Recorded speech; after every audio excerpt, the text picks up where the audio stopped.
தலைப்பு: அவளின் முதல் சம்பளம். ஒரு சிறிய நகரத்தில் நந்தினி என்ற பெண் வாழ்ந்து கொண்டிருந்தாள். அவள் ஒரு சாதாரண குடும்பத்தில் பிறந்தாள். வீட்டில் அனைவரும் அவளை மிகவும் நேசித்தார்கள். ஆனால் ஒரு விஷயம் எப்போதும் அவள் மனதில் இருந்தது. நான் என் காலில் நின்று என் வாழ்க்கையை நான் உருவாக்க வேண்டும். நந்தினி படிப்பில் மிகவும் ஆர்வமாக இருந்தாள். கல்லூரி முடிந்த பிறகு அவள் ஒரு சிறிய நிறுவனத்தில் வேலைக்கு சேர்ந்தாள். சம்பளம் அதிகமாக இல்லை, ஆனாலும் அவள் மனதிலிருந்த கனவு பெரியது. முதல் மாத சம்பளம் வந்த நாள் நந்தினி மிகவும் மகிழ்ச்சியாக இருந்தாள். அந்த பணத்திலிருந்து அம்மாவுக்கு ஒரு சேலை வாங்கினாள், அப்பாவுக்கு ஒரு கடிகாரம் வாங்கினாள், மேலும் சிறிய தொகையை சேமித்து வைத்தாள். அந்த நாள் இரவு அவள் அம்மா கேட்டார், இந்த அளவுக்கு உழைத்து சம்பாதிக்க வேண்டுமா? நந்தினி சிரித்து சொன்னாள், அம்மா, இந்த பணம் பெரியதில்லை, ஆனால் இது எனக்கு ஒரு சுதந்திரம். என் முடிவுகளை நான் எடுக்க முடியும் என்ற நம்பிக்கை.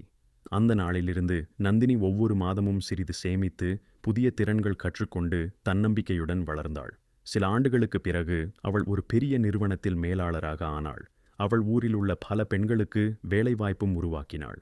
அப்போது அவள் சொன்ன ஒரு வார்த்தை அனைவரையும் ஊக்கப்படுத்தியது. பெண்களுக்கு பணம் என்பது மட்டும் சம்பளம் அல்ல, அது சுதந்திரம், தன்னம்பிக்கை மற்றும் வாழ்க்கையை தேர்ந்தெடுக்கும் உரிமை.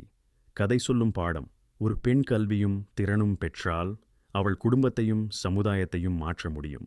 பெண் சம்பாதித்தால் குடும்பம் மட்டுமல்ல, எதிர்காலமும் வளரும்.